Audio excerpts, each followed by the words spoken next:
Today we're talking Dark Wind Season 4, Episode 6.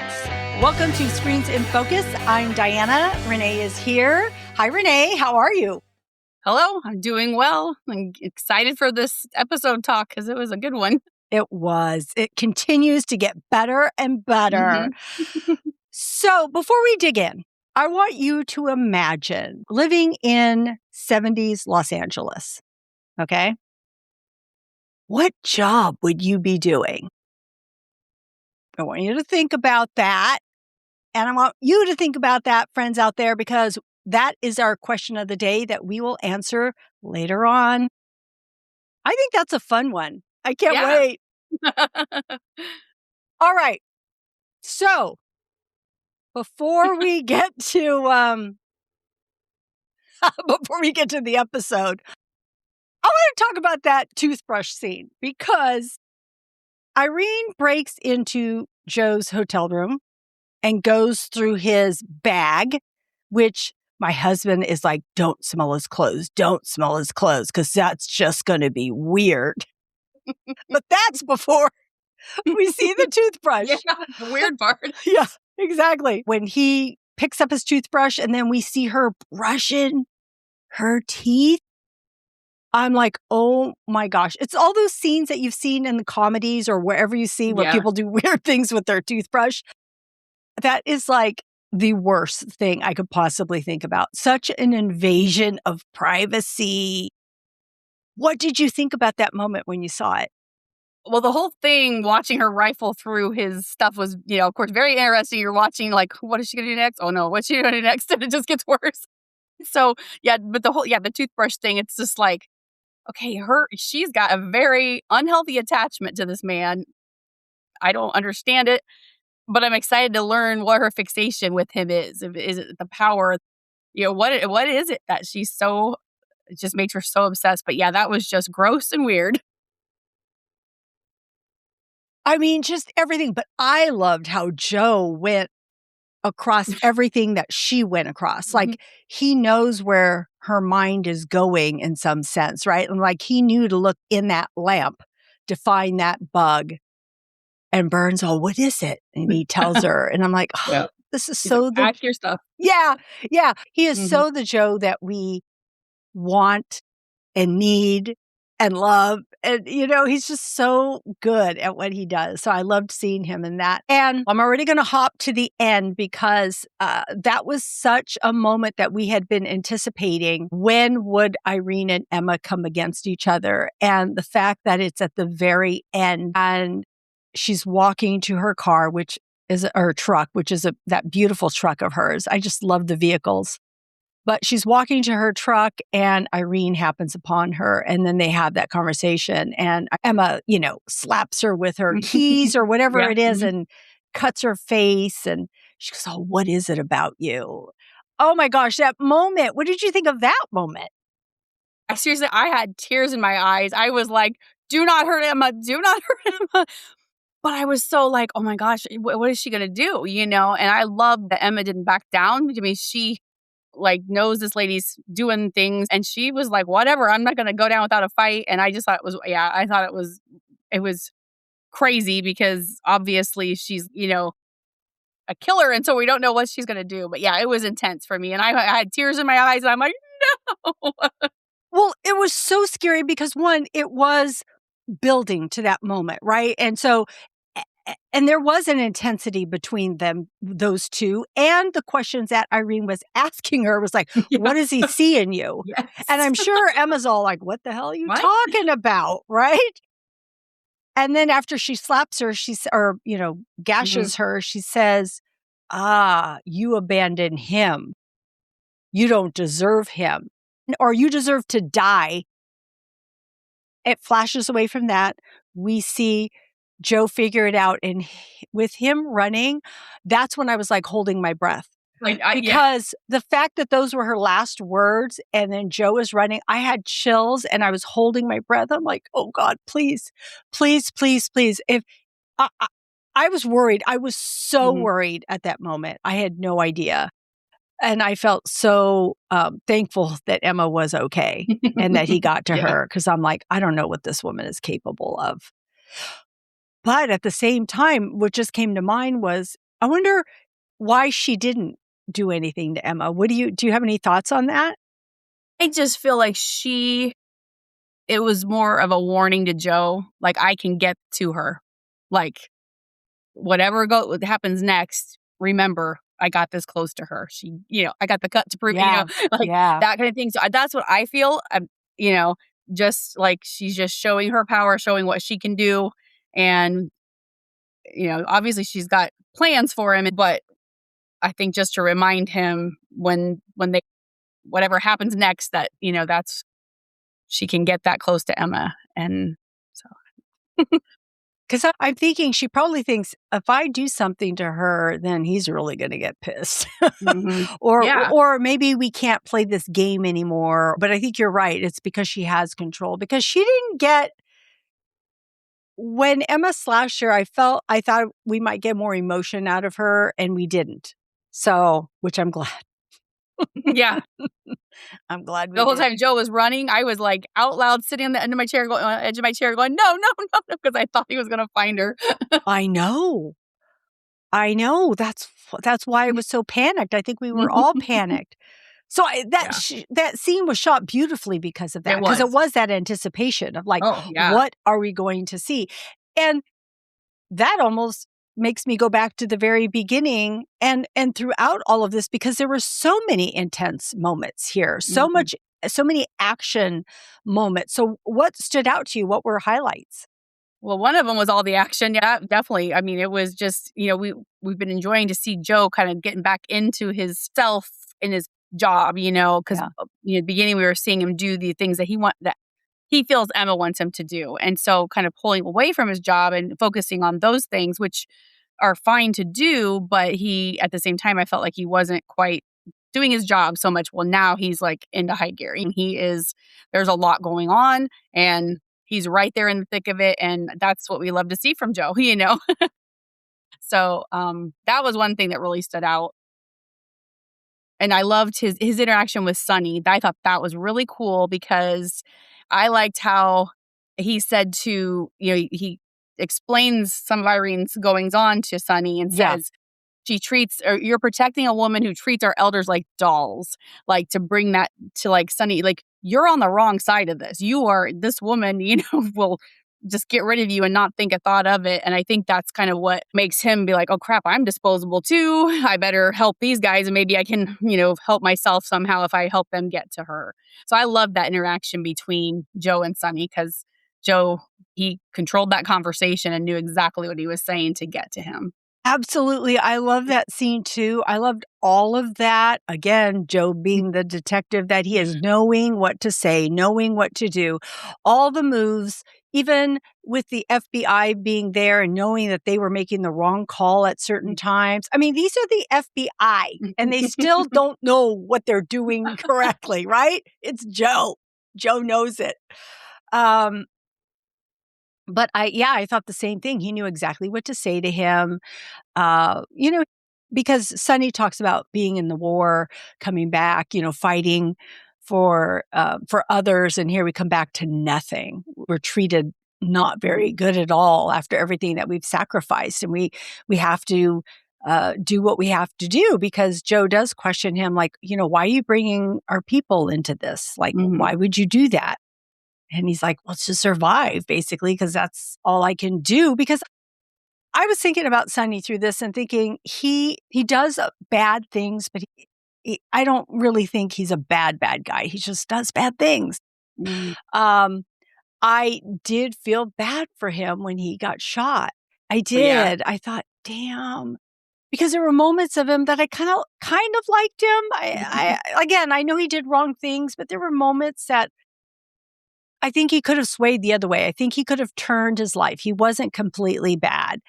And I just felt for him. And that moment when both Sonny and Joe are by the van, and she has him in her sights. And I knew she wasn't, of course, going to shoot Joe. We know that. But then he says, duck or get out of here, whatever. And he's all, what?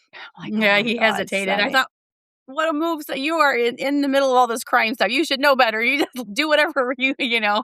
Well, he did say, we're like sitting ducks. We need to get out of here. We need Yeah, to get out of here. So he knew more or less what it was. And he, I think, agreed with Joe on a lot of things. But of course, he's going along with it because they need to, make the moves that they need to. But it was just that moment. And then, of course, Joe goes to grab him and pull him out of the way. And Irene gets him again. She's all, no.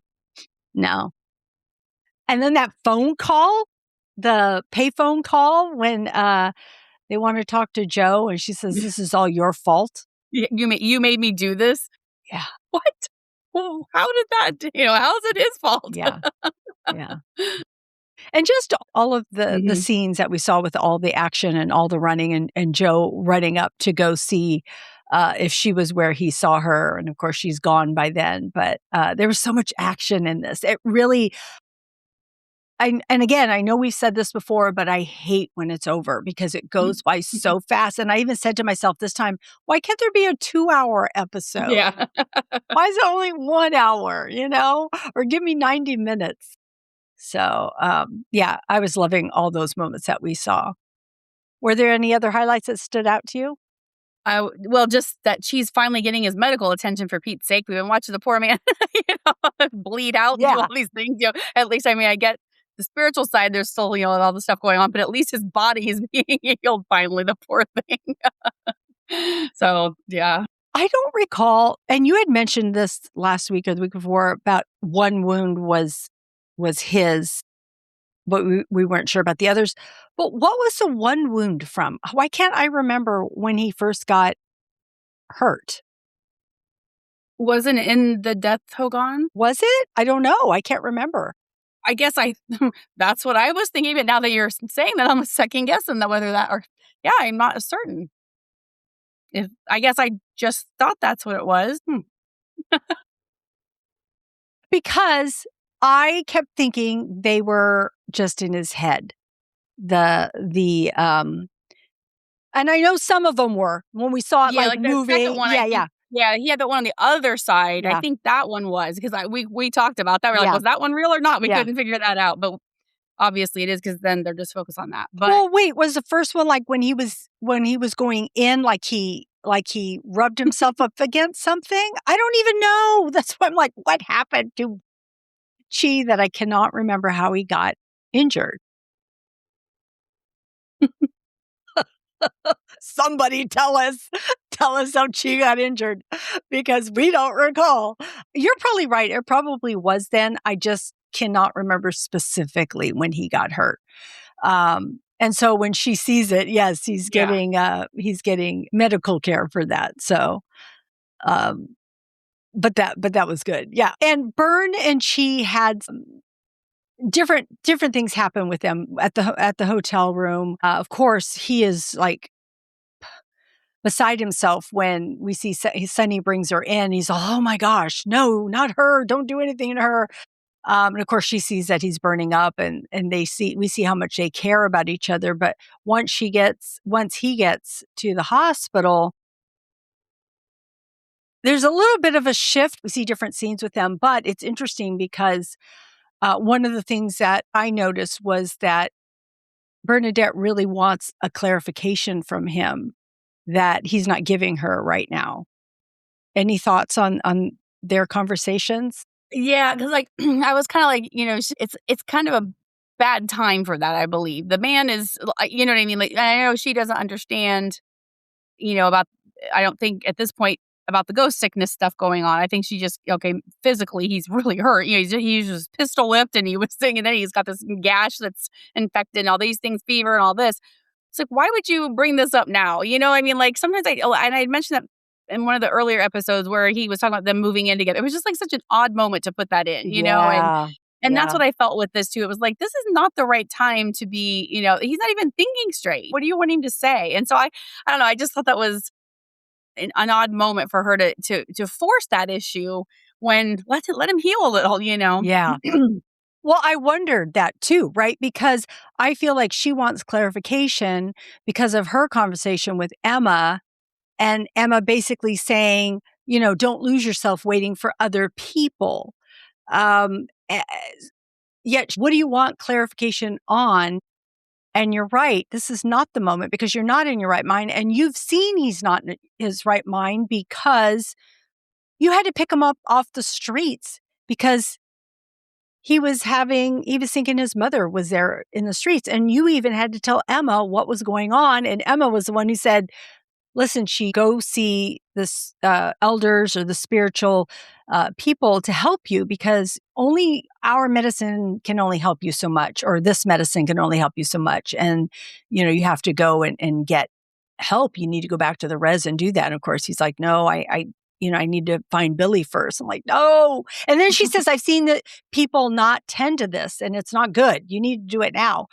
So with all that, Bern is still wanting an answer. So I find it sort of fascinating. I'm curious if there's something underneath that too, because I understand that she is reacting to what Emma just told her, because Emma had talked about, look, I wanted to be a doctor. And people were basically like, well, you have a husband, you have this job, don't be selfish, don't want more. And she didn't want more and she wasn't a doctor.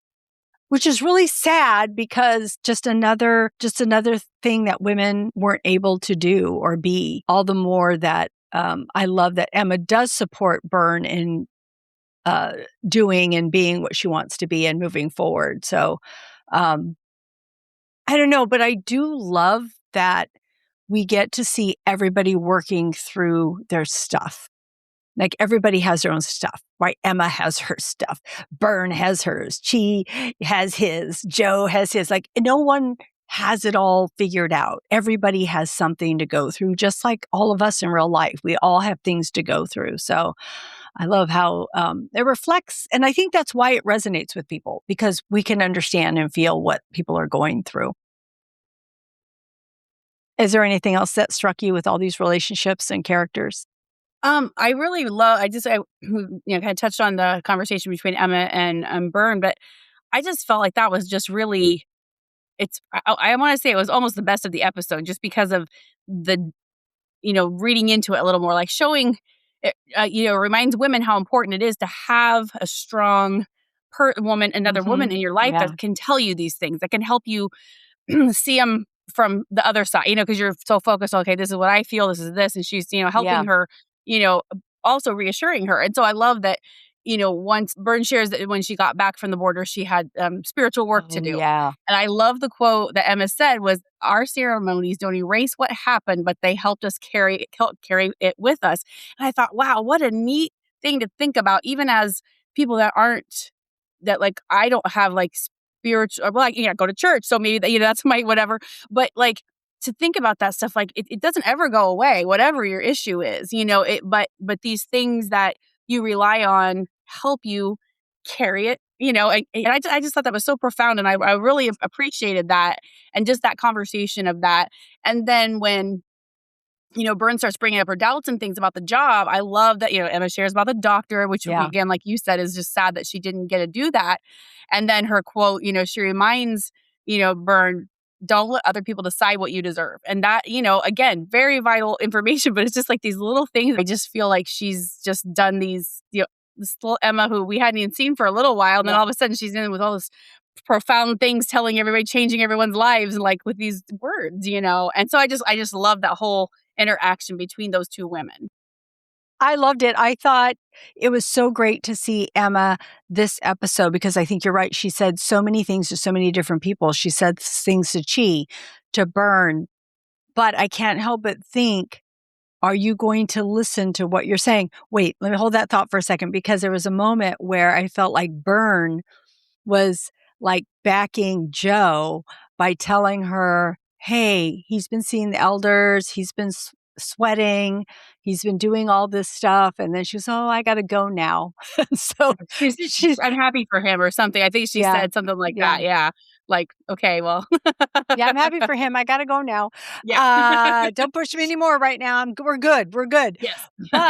But at the same time, she does tell Bern, you guys will work through it, because she says something referring to Chee, like, whether he's not ready or what if, how is this going to impact him if I move forward with it? And she says, basically, like, you guys will work through it. That's what you do when you love somebody. I'm thinking to myself, okay, Yeah, because she said about her dreams, and she says, well, your dreams, if he loves you, your dreams will become his dreams, and he'll want those for you as well. Yes. And I was like, that's very true. And I love how she also said something about that's something you have to work on every day. Yes, like that's what in it a was. marriage or a relationship. That's what it was. Yeah. Yes. She's like, every day you have to think about that every day. Okay, I'm going to do this. I'm going to, support this person and that. And so, that was, I love that part of it too. So I just, like I said, that whole scene between them was just amazing. But again, I really think she needs to take it to heart, what she's saying. Reflect it on your own life, and what does that mean for you? Unless she wants to step away entirely, but I just can't help but think that can't be true. And that moment in the end, when she's crying and crying on Joe and he's holding her and he's like, I'm here. It just made me wonder, is this a turning point? Will you? I don't know. I'm just so curious how it's going to move forward. Or will it just reinforce her, all the worry she's done over the years for him being in the position? Because if it wasn't for his job, that wouldn't have happened. Sure, it could have happened. Right, true. The specific one is because of his job. So will it just reinforce what she's been saying, that she has to be away? Yeah. And she feels fulfilled where she's at right now. So it's a very difficult. I want them back together. She needs to go back to the res, but I don't know if that'll happen. That's what I'm saying. It could be one or the other, right? It could be, like you said, she's fulfilled and this will confirm, okay, that's the life of that. Or is it like, I almost lost my life? Yeah. And if my life is toward the end, do I want to be doing this or do I want to be with this person? Like, is that what is it? What's going to be important to me in my life? So that's why I'm like, is it a turning point somehow or is it not? Right? Or is it? Right. But which way? It is a turning point, but is it this way or this way? Like, which way are you going to go? And the only reason I think that is we only have 2 more episodes left and it just looks very interesting to me. And I might be jumping ahead, but it appeared to me in a preview that she looks confused by something Byrne says, like as if she's making a decision and he doesn't understand it. So I have a theory, I think, regarding what you're talking about. Okay. So she's crying and she says, I'm so sorry, Jim. Is that what you're talking about? Yes. Then he says, and we don't know if this is, if it's... yes, same scene or whatever. But the next thing we hear is, just so you know who you were getting involved with, through his tears, he says that. My theory, he did something to put his mother out of his misery, and that's what has been on him. Because she's choking to death, and I feel like he does something to, like, I don't know what he does, but I feel like... And it maybe not as it may be more innocent. Kid, though. I know that's what I mean. Like in his brain, the only thing I could do is this to help my mom, and maybe it didn't help, and he feels like he killed her, or that was his fault, or something like that. So I feel like there's that's what he's confessing to her, and maybe the I'm sorry comes afterwards or something, or he says it. Yeah, he must tell her this sort of thing. Then she says, "I'm sorry, Jim," and then he said, "Just so you know," and that's kind of been weighing on him. Whatever this, I feel like it's not going to be as bad as what he feels it is. Again, he was a small, he was very young. Yeah. But I feel like it has something to do with his mom, and that he did something, so he confesses it to her, and that's why this is constantly coming back to him.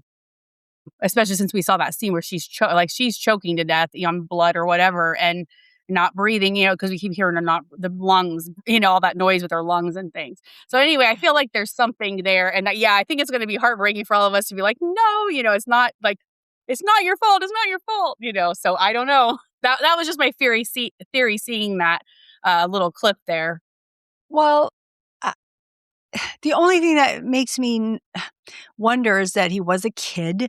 So I can't imagine whatever he did that she would blame him being a child. I don't know.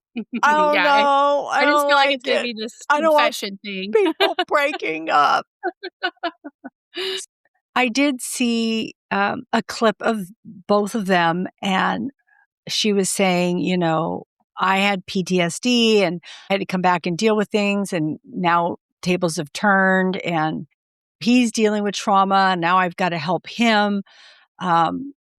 So help him. That's the part, though. It's like, help him. So I don't know what's going to happen on the other. And the other cute part of this that I thought was so funny, they show a scene of them, their faces really close together, like nose to nose. And they're like, ew. They're both like, ick. It made me laugh because they're like, remember when we had to do this? They're like, yeah. They're like, this is really weird for us, you guys, because we feel like we're siblings. And it's really hard for us to do this. So I thought it was so cute watching them. So then I started thinking, wow, that must be so hard and awkward for them to do that when they don't, you know, when they're like, oh my God, I've got to kiss someone that I feel like is almost my brother or my sister. So yeah. But I love still their playfulness. So I'm sure they're like, hey, if we're not together, I'm good. We could just be friends. Less of this. So, oh my goodness. All right. Did you see any themes or any cultural references that you wanted to bring up? Just the only thing I had was Emma's, you know, just her wise counsel to everyone, and it just shows how important that, you know, the elders and the older generation are to the younger generation who, you know, they may have lost sight of some of their rituals and their ceremonies and those like they're very important to their culture and things. And so I just like seeing that, and you know, just it makes a lot of sense while you know, these wise people are there for those purposes to talk to. And in Chee's situation, like, go to the elders or the spiritual people and get the, you know, do what you need to do because you know, this is our beliefs and you need to do this. Yeah. So yeah, that was really the only thing that I thought about. Yeah. I think we touched upon all of that, the ghost sickness, and it was interesting to see or hear Emma explain it again, even though I'm like, okay, we've talked about it so much, but I'm thinking, well, maybe not everybody else really knows about it so much. So I think that was great for her to go through it again and how it impacts them. And and like you had mentioned earlier about the statement she had said, oh, the medicine here will only get you so far and you need to go seek additional help. And that she has seen people not come to terms with it and the impact that it has on them. The other theme that I wanted to talk about is control and chaos, because we do see Irene and her father here. And I feel like Irene is one way and her father is another, because her father is so out of control and violent. And I mean, he's choking her. And, you know, and telling her, like, you know, I'm the one in control here, but he's not the one in control there. She's the one who's in control. And it's interesting to watch their dynamics and wondering, oh, maybe this is why she is the way she is, because of dealing with her father and her having to keep things under control and just being more patient and kind of suppressing some of possibly her feelings. She doesn't seem to have a lot of empathy except for maybe her father. And Joe at times, I guess, but he's so unstable and she's so calculating. So it's interesting to watch that dynamic. And when they go to the home to find a room for him, you and I had talked about, like, that was why she wants to make all this money. That is why she was asking McNair for the funds, because she wants to pay for her father's care, because he needs more money than being in a bunker the way he is. So finally she's going to be moving him, to a place with a pool and a cat and a cat. And a cat. So worth mentioning, as we're talking about this place that she's putting her father in, when the guy at the home mentions the cost, it is Ocean View, $550. That is a lot of money in 1972, and it equates to $4,300 today. I wondered about that. I didn't didn't calculate or do anything, look online. Yeah. But I wondered about that. Yeah. Because it seemed like a lot of money in 1970. Yeah, it was $4,300. Although I hear people having to pay close to that much or near that much all over the place. So it's crazy how much care costs. Mm-hmm. Also, we have to bring up the music that we listen to. I know one main song, there might have been other songs, but the one main song is Doctor My Eyes by Jackson Browne. When Sonny is beating Chee, of all things. But interesting choice if you go and listen to the lyrics there. Yeah, I thought it was a little foreshadowing for Sonny because he talks about, just say if it's too late for me. And it was too late, for Sonny. So I thought that was part of it too. So, because as soon as I heard that song, I was like, oh, I love that song, and so then I was, of course, the lyrics are playing through your head. And you're like, oh, yeah. Maybe it's too late. Great song to add in. I love it. I know. I so look forward to hearing what they will play. Yeah. And the music throughout the whole episode was so good. There was such an intensity through it all. Mm-hmm. Like Joe first gets there. And I do want to say we had talked about how Joe put pieces of paper in his door to alert him as to if anybody broke into his house or his place. And Irene did, and the paper's on the ground, and so he sees it. So when he and Bern are going in, they know somebody's been there. But the music, I think we probably don't always listen to the music because we are just watching what's happening, but the music was so intense as he's walking up to the shower curtain to pull it to the side to see, if there's anyone in there. And of course, we're like, oh, what's going to happen? And it did that periodically throughout the whole throughout the whole episode, seeing all of that. I was just thinking, I loved when Joe was looking through her van and he's feeling around and then he feels something and he unclicks it and he opens up that bookcase or whatever you want to call it that's in her van, and behind you see all the knives and all the grenades there. So they're like, oh, she looks like she's ready for war. It's like, I think she is. I told you. Yeah, exactly. Yeah. Listen to Joe. After Sonny died, you see the FBI agent like drinking his coffee and they're all pointing and they're all got the numbers on the ground. I'm like, his Sonny just died. And they're just like, oh, another day at the office, I'm like, damn you people.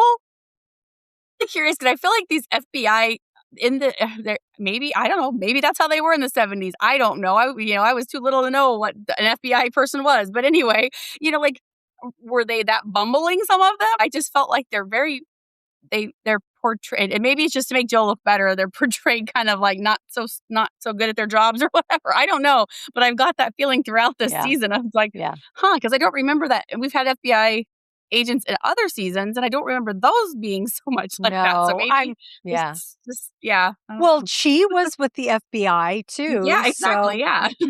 So I think it's just like any profession, right? You have some that do it well and some that don't. Yeah. Or and these were the ones. It's not so much that this guy was the worst. It wasn't like he didn't care at all. In fact, he worked with Chee, but it's almost like he was just following some book, some manual. Okay, this is what we do next. And, here is how it goes. And I think that Joe, you know what we didn't talk about? I feel like Joe really felt responsible for what happened to Sonny. Even though it wasn't his fault, it was Irene's fault. But he even tells Bernadette, like, damn, I screwed up. Like, but he is not the one who wanted to go out there. He said to the FBI guy, hey, we shouldn't do this. We shouldn't do it this way. He said, your men aren't in place. And he's trying to tell everybody, this is not ready. Yeah. And they still went through all of that. And again, I felt like Sonny did put himself out on the line. He was trying to help, and then he ends up getting shot. So I just felt bad. I felt bad for him. Yeah. All right. We're going to get to our rapid fire questions. So Renee, I'm going to ask you 3 questions and you're going to give me your gut reaction. So everybody out there, you play along with us. All right. Who caught you off guard in this episode?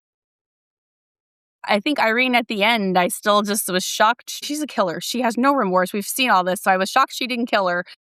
But Dark Winds doesn't usually do that. It's not their kind of how they handle things. But I thought, well, at least she would kidnap her or, maybe hurt her. And I think more than anything, when Joe's running, I'm like, no. I expected to see her laid out on the ground, blood all over, and just hurt. So that was, to me, it was, shocking that she didn't, until I thought about it more later. Then I was like, okay, this is a warning to Joe. But yeah, so I think that was probably the most shocking.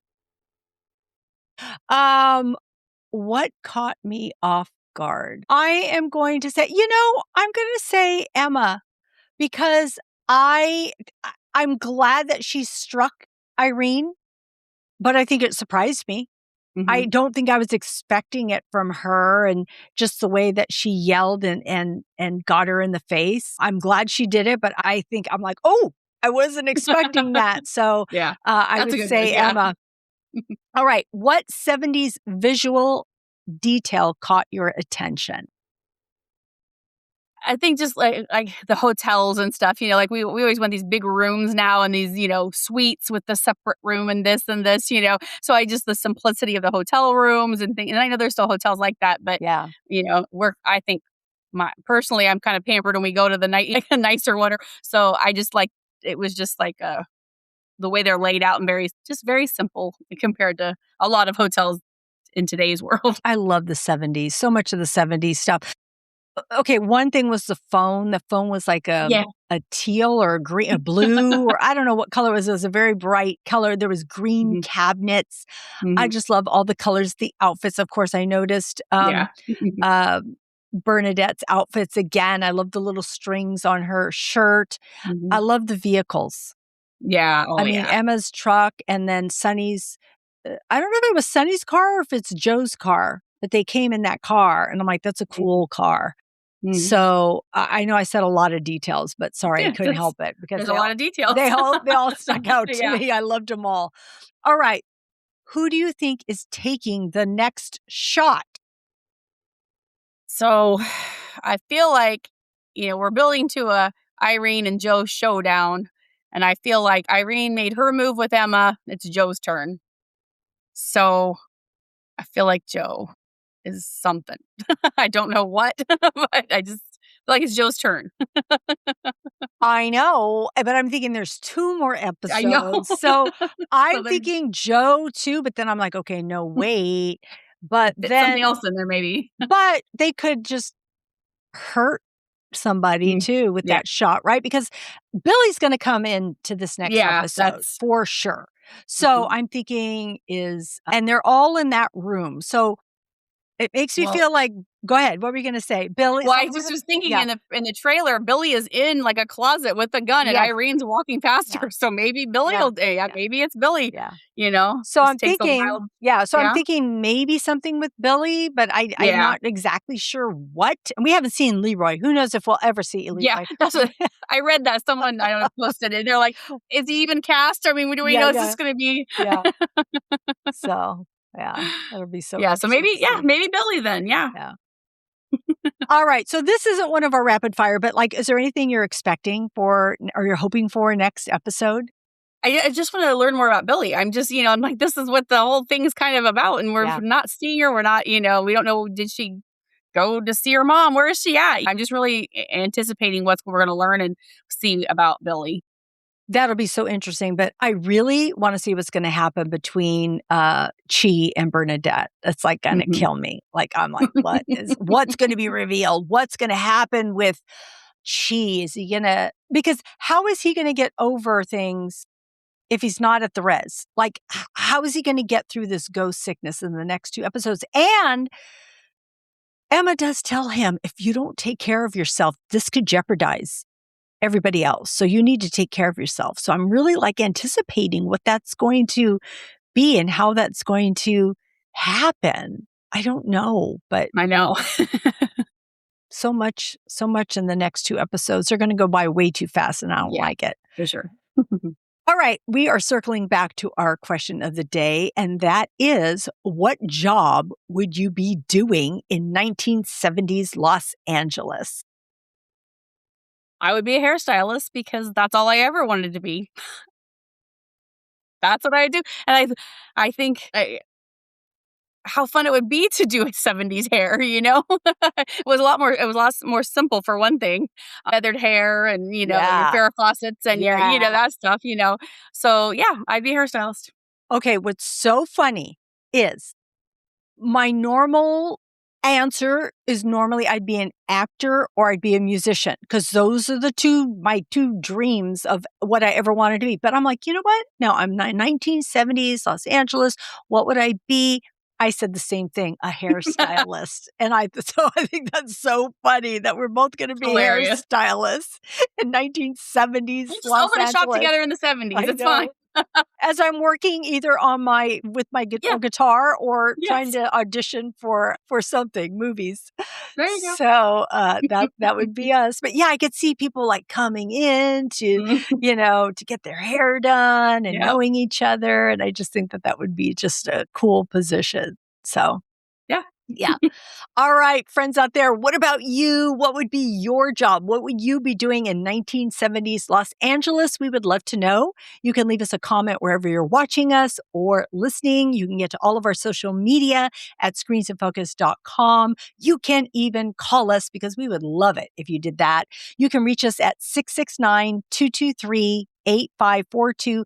That is in our show notes along with our website link. So please do that because we would love to hear from you. That's a wrap up of Dark Winds episode 6. Come back for episode 7 where we're going to break it down, but don't leave us yet because we do have TV and movie recommendations for you. So Renee, please share with us what you have been watching. So watching Dark Winds on AMC Plus, then they scroll across the top and I saw Gangs of London. I'm like, sure, I'll try it. This show, it has, I think, 3, let's see. Yeah, there's 3 seasons currently and a 4th has been ordered, so I don't know when that's coming out. But it's just I guess it's based on a video game. I looked it up because I was like, what is this?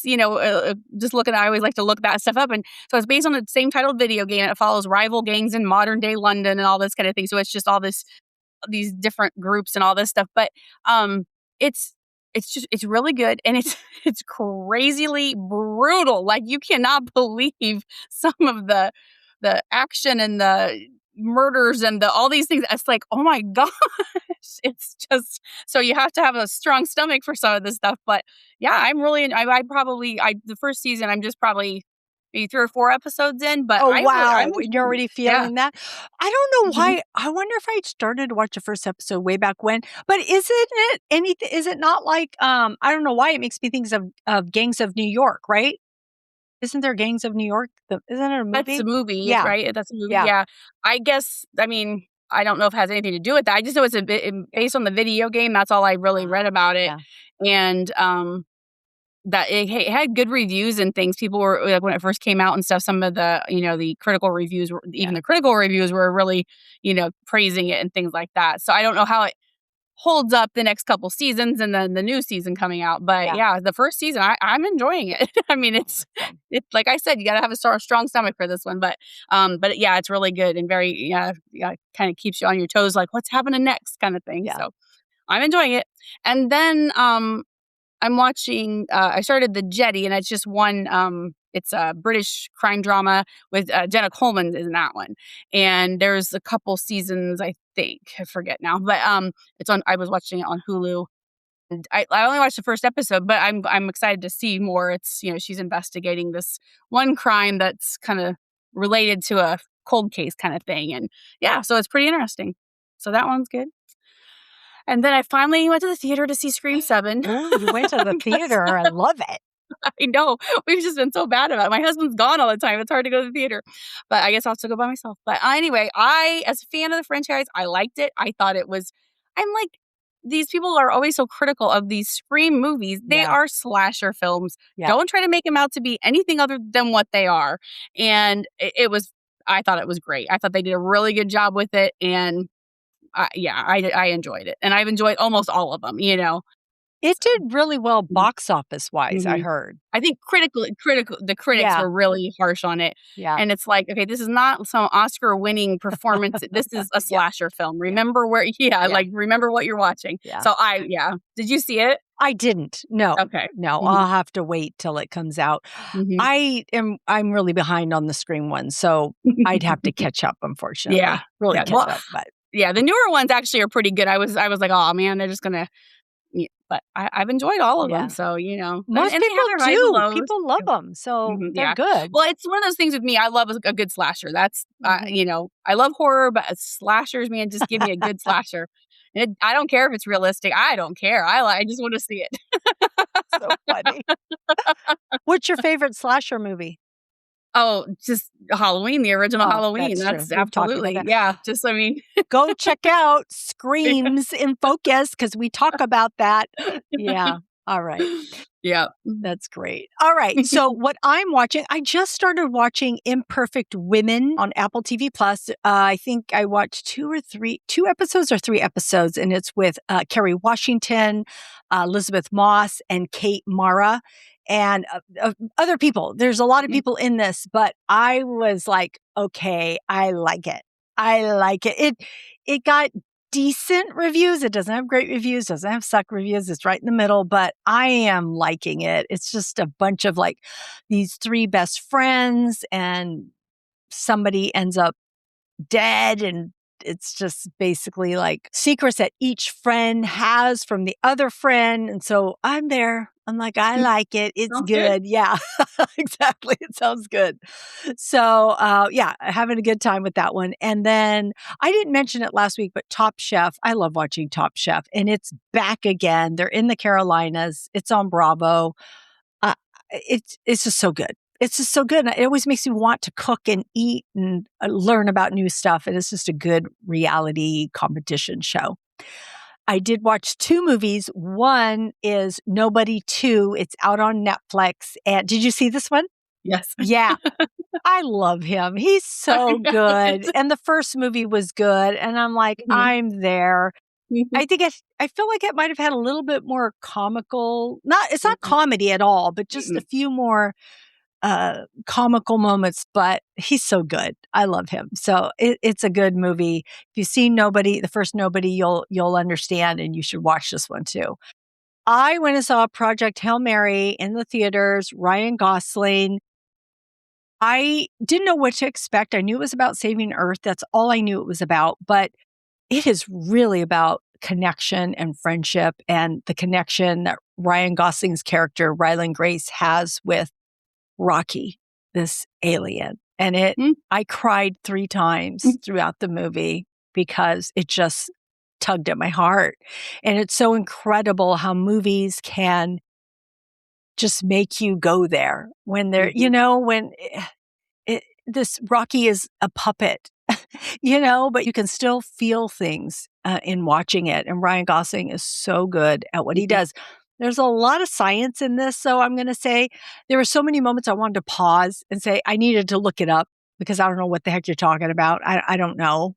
I'm not a science person, so there are moments like that. But otherwise, it was good. So I enjoyed it, and I can see why it's doing well because it's actually an optimistic movie, even though the world is supposed to, be at its end. The sun is dying and such, but it's interesting. It's a very interesting watch. So check that out. All right. Those are our recommendations. That's our wrap up on Dark Winds. Renee, as always, it is such a pleasure. I'm so grateful to have you with me every week. Thank you. Of course. It's my pleasure. I love doing it, and I just always appreciate you asking me back. Yeah, we always have so much fun. So it's such a good time. All right, friends out there, thank you for joining us. Thank you for tuning in, listening, leaving us a comment. We appreciate it. We hope we gave you some insight, some thoughts, a chuckle. Please subscribe to Screens in Focus. And even better yet, please share this podcast with a friend. We would love that. Keep watching, keep exploring, and keep those screens in focus. And we will see you next time.